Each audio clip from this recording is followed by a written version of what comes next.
वक्त राजा बासिक आ जाता है और राजा बासिक देख करके कहता है ये किसकी बाई है, इसके साथ में मेरी शादी होनी चाहिए, ये महलों की पटरानी बनाऊंगा मैं इसको। राजा के जब पाप आ जाता है, राजा को ये मालूम नहीं था कि ये मेरी बेटी है। रानी को सारी बात का पता था और राजा के जब ये पाप उपजता है तो राजा का तन कोड़ी हो जाता है।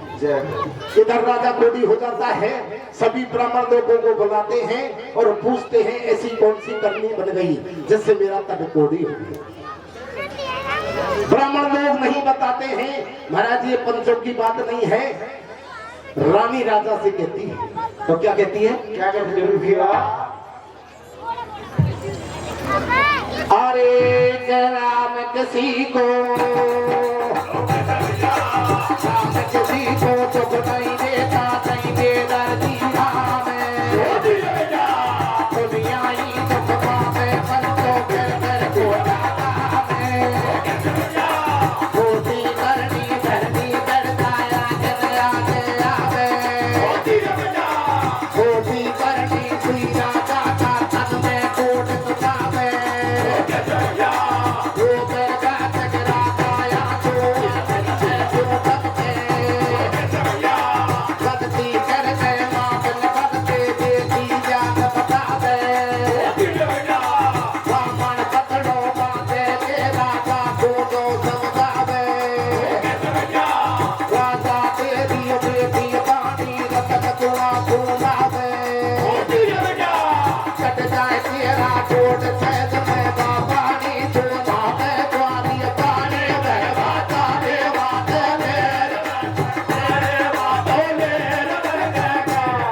राम किसी को दुख नहीं देता, नहीं बेदर्दी राम।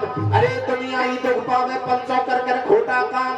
खोटी करनी भरनी पड़ जाए, आंखने आ गया और खोटी करनी सुई राजा का तन में कोट सोचावे, रोवे बासक राजा आंसू आंखन में सूखते। सज्जनों, जब राजा बासक रोने लग जाता है और रानी कहती है कि महाराज ये पंचांग में लिखी हुई बात नहीं है, ये कन्या जो है ये तेरी पुत्री और इस तेरी बेटी को तू पटरानी बनाना चाहता है, इसलिए तेरा तन कोड़ी हो गया। ब्राह्मण लोग कहते हैं तेरी बेटी नबंदे हस्तिनापुर जाए और इमरत कुंड से इमरत लेकर के आए और उस इमरत से राजा बादशाह को नलाए तो कोट झड़ सकता है। जय हो। सज्जनों, इस बात को सुनकर के नबंदे क्या कहती है, क्या कहती है भैया, अब सुन बाबुल का पतन कुआ तो जावा होगी प्यारे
और जामन ने समझावे तेरी कोट पड़ेगी पार न बंदे एक बांगड़ो में आड़ो और बासागर पे खड़ो मिले तो परी छत रखवाड़ो। अरे जामन मैं समझाऊं तो को पानी भरलावा दे मोकू, तेरी काई को छाती फाटे और मैं भारी होशियार न बंदे कोई भी को न बंदे कहती है अपनी माता से, आपको चिंता करने की कोई बात नहीं है। राजा परीक्षित 14 विद्या निदान है तो मैं 16 विद्या निदान हूँ। मैं इमरत कुंड पे जाऊंगी और इमरत लेकर के आऊंगी और मेरा पिताजी का कोट कटाऊंगी। जय हो। अब राजा बादशाह की बात को सुन करके और नपद्य किस प्रकार से जा रही है भैया? कैसे जा रही है? और सुन बाबुल की तेरे सुताने पल की करी न तेरे हाथ में नागर करता दे पली जब जावे सरपट जान सने दे अरे गया के खड़ो करी सत पायो के लड़की से नो बतरायो अरे कथा की बात बता दे भाई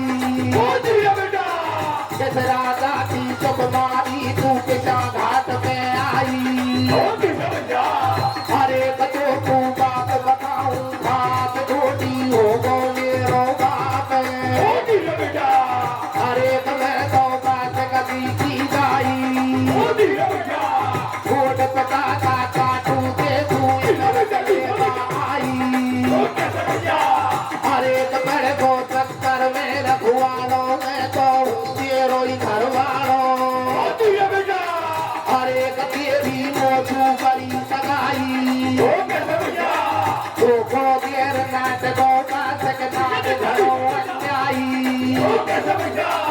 अरे तेरी दशा पलेटा खादी अब तो नहीं जा बहादुर से जय बोल हाथ में आदी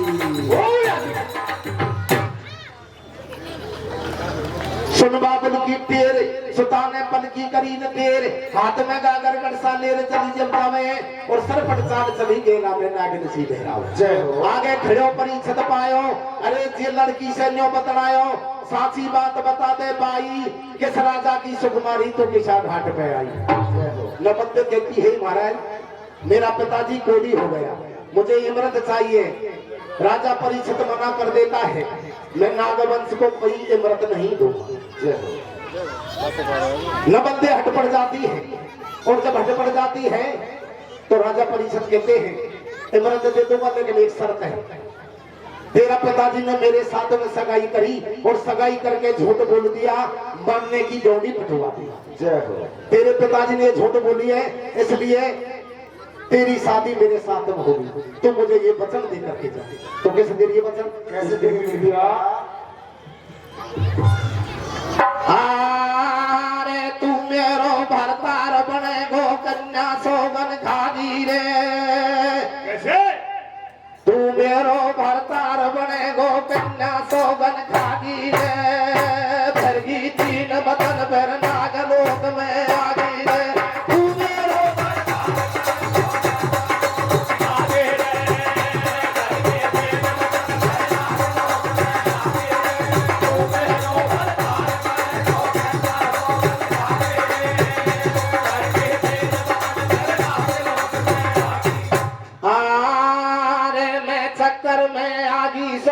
खादी फेरा खाबा की भैया इमरत से राजा बादशाह को नहला देती है राजा बादशाह का कोड कट जाता है जिसके बाद में नपद्य कहती है पिताजी मैं 3 वचन दे करके आई हूँ इसलिए मेरी शादी राजा परीक्षित के साथ में होगी तो राजा बादशाह बदल जाता है कि ऐसा नहीं होगा मैं नागवंश की सुता को कभी मानव गुण में नहीं बिहाऊंगा जय हो तो क्या कहती है अरे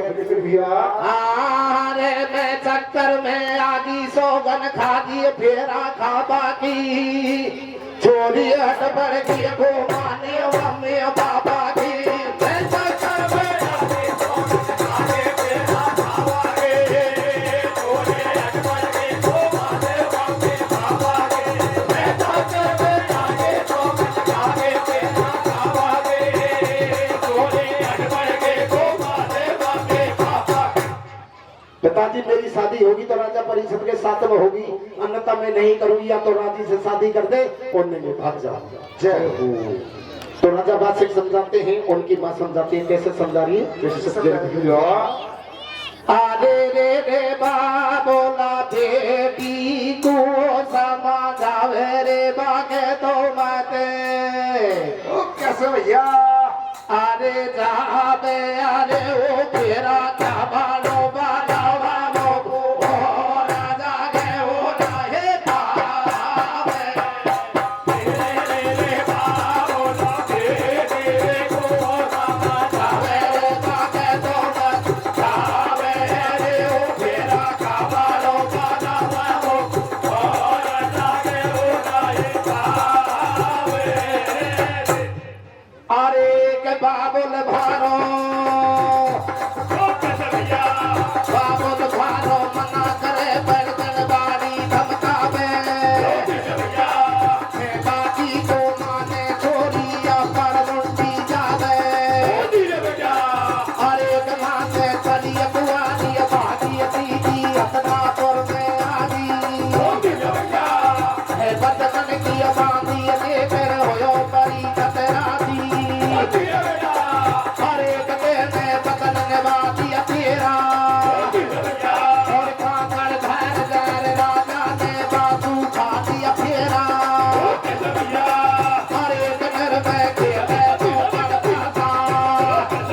बनवाड़ी धमकावे, अरे खेवा की को माने छोड़ी अपर मुंडी जावे, वहां से चली कुआरी भागी, सीधी हतनापुर में आगी, हे बचनन की बांधी देख होयो परिषद राजी, देने बचन ने बात दिया तेरा, और काकड़ बाहर जार राजा ने बासु खा लिया तेरा। जय हो।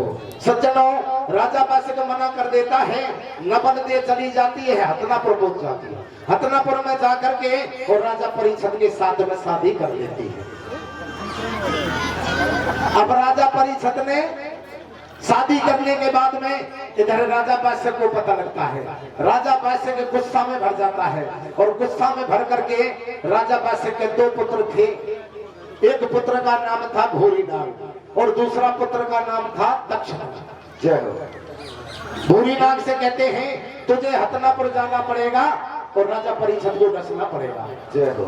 सज्जनों, इस बात को सुनकर के किस प्रकार से जाता है, कैसे जा रहा हूँ, अरे गबास गए,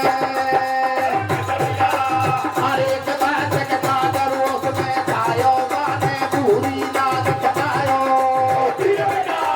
अरे कभी तो हतनापुर कूदा जो राजा परिषद को दस जो,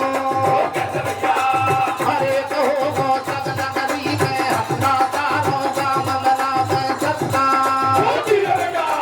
अरे कभी गो दस्तर वैसे बना जो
राजा बादशाह गुस्सा में भर जाता है और भूरीनाग को आदेश देते हैं, हतनापुर में जाकर के राजा परिषद को डसेगा। भूरीनाग हतनापुर पहुंच जाते हैं और भूरीनाग हतनापुर में जाकर के महलों के पिंडारा में बैठ जाते हैं। जय हो। इधर जब पिंडारा में बैठ जाते हैं, नबंदे और राजा परिषद दोनों महलों में थे।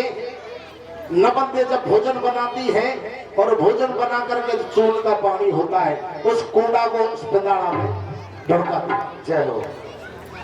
भूरीनाग उस शुद्ध जल और शुद्ध अन्न को खा करके और शुद्ध बुद्धि हो जाती है। जय हो। इसलिए भूरीनाग बदल जाता है और राजा परिषद को नहीं डसता है। तो क्या होता है, राजा बादशाह के पास में जब भूरीनाग आता है, पूछता है कि आप डस के आए कि नहीं महाराज, मैंने पिताजी उसको नहीं डसता। कि क्यों? कि जब मेरी बहन रोटी कर रही और बढ़िया सुंदर दोनों की जोड़ी, मैं तो देख जाऊं, मैंने तो खाई। तो राजा बादशाह गुस्सा में आकर के और उसे श्राप दे देते हैं। भूरीनाग से कहते हैं, जब मैं तुझे श्राप देता हूं तो दो घोड़ा की चाक लड़ोगे।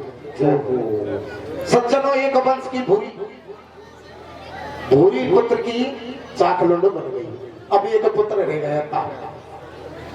तक्षक किस प्रकार से जाकर के परिषद को डसता है, कैसे? अरे कता को, अरे कता को कागरोस में छायो गाने, अरे कता को कागरोस में छायो बेरी हतनापुर में आयो,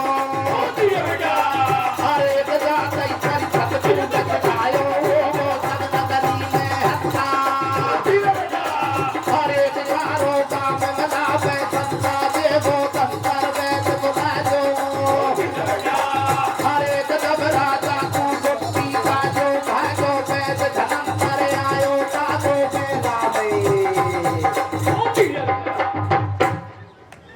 तक्षक नाग जाकर के और राजा परिषद को डस देती है। इधर सारी नगरी में हसनापुर में हल्ला बीत गया, राजा परिषद को किसी नाग ने खा लिया। सज्जनों इस बात को सुन करके और सारी नगरी इकट्ठी हो जाती है और सभी पंच बैठ करके सलाह करते हैं कि अब इसका क्या किया जाए। बुद्धवान जी कहते हैं कि हमारा धनवंतरी वेद है, धनवंतरी वेद को बुलाया जाए और इसको जीवन दान दिया जाए। धनवंतरी को बुला लेते हैं, उस बात को तक्षक नाग वहीं सुनता है कि इसको बचाने के लिए धनवंतरी आएगा। धनवंतरी की सारी बात को सुन करके और रास्ता में खड़े हो गए और धनवंतरी से ही पूछते हैं आप कौन हैं? कि मैं धनवंतरी हूँ। आप कहा जाएंगे कि राजा परिषद को बचाऊंगा। कैसे बचा सकते हैं आप उसको?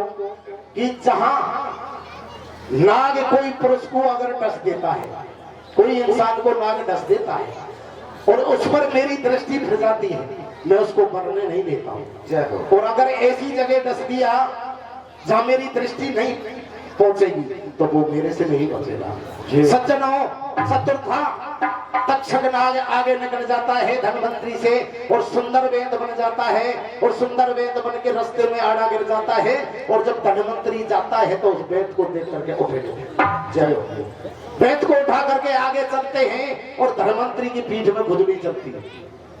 उसी वेद से पीठ में खुजाने लग जाते हैं और सर्प बन करके धनवंतरी वेद को डस देता है। जय हो। इधर धनवंतरी भी मूर्छित हो गए और राजा परिषद को भी दिस दिया। तो क्या होता है? अरे वेद कुंवर गो, वेद कुंवर गो, वेद धनंतर वेद कुंवर गो राजा। हसनापुर में रोज बीत गो नर नारी घबराना। शंकर जी का सेवा शादी गया गुरु खावा। ब्राह्मण बन के खाधो आगो सिस्टम दूठे जावा।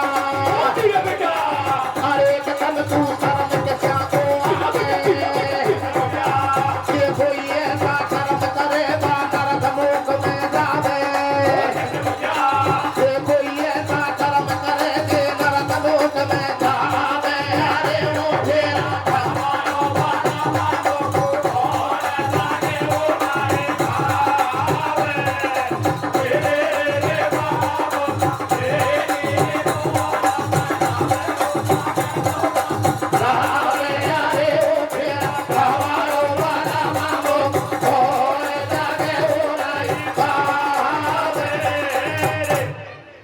अरे वो तेरा राजा। अरे हतनापुर में रोज बीत गो नारी घबरावा। ये धनंतर जी का चेला चाटी ले गया गुरु को खावा और ब्राह्मण बन के ताको आगो से सन को फेंकावा। हमको शर्म के सामो आवे और जे कोई ऐसा कर्म करे वह नरक लोक में जावे। जय हो। सज्जनों, ब्राह्मण का रूप धर के उन शिष्यों को फेंका देता है। इधर धनवंतरी वेद सभी शिष्यों से कहते हैं कि मेरे प्राण निकलने वाले हैं, मैं तुमको एक विधि बताता हूँ। मैं एक धनवंतरी हूँ, मेरा दाग संस्कार मत करना, मुझे गाड़ना भी मत। मुझे काट काट करके और वृक्षा में डाल करके रांध करके मेरा रस को पीना और सब कोटियों को खाना। मैं एक धनवंतरी हूँ, आप सभी शिष्य धनवंतरी बन जाएंगे। जय हो।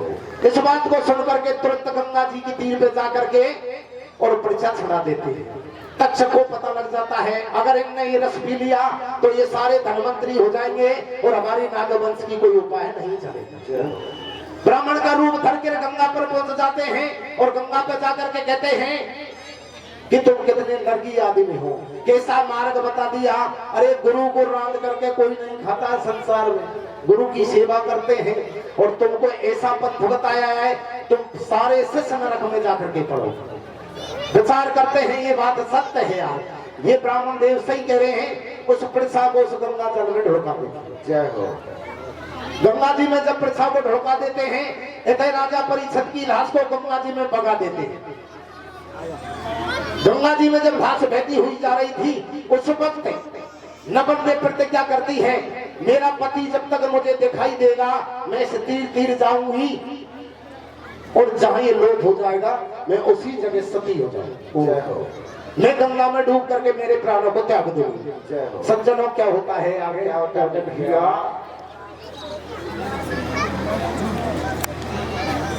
अरे गंगा जल में तो चार पटक दियो बाधा जाके नहाते गंगा जल में चार पटक दियो बाधा जाके नहाते तीरा तीरा सफेद क्यारियों में गंगा नहाते तीरा तीरा सफेद क्यारियों में गंगा नहाते तेरे कयो सिंगार छूट गया नीचे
गंगा जी की तीर तीर जाती है जो रस का प्रच्छा गंगा जल में ढुड़काते हैं बंगाले पहुंच जाते हैं। बंगाले के सभी नर नारी उन घाटों पर नहा रहे थे। इधर जल में वो रस मिला हुआ था और बोटी बहती हुई जा रही थी। उस पानी को जब गंगा जल के स्नान करते हैं तो मुख में तो जाता है। सारे बंगाला का उस रस को पी गए। गंगा जल को पीने के साथ में वो रस भी गया और वो बोटियों को देखा। वो सारा बंगाला में उस धनवंतरी की विद्या बंगाला में पहुंच गई और सारी विद्या उनको देख करके जब नवंदे तीर तीर रोती हुई जा रही थी उस वक्त कहते हैं अरे किसी की यार स्त्री है ये रोती हुई जा रही है। सभी उससे पूछते हैं आप कौन है कि मैं नवंदे हूँ राजा बासी की पुत्री हूँ। ये मेरा पति है मेरी प्रतिज्ञा है मैं इसके साथ में सती होंगी। लेकिन जब ये लाश डूबेगी जब सभी बंगाले के घाटों से राजा परिषद पर निया जाती है और जब निया जाती है ओंदा लाश ओंदी थी और जो सर्प ने डसा था उस पर सारे नहाने वाले की निया जाती है। राजा परिषद के प्राण बच जाते हैं। दोनों मिल जाते हैं और दोनों मिलकर के हस्तिनापुर में आ जाते हैं। दोनों का घरवासा हो जाते हैं।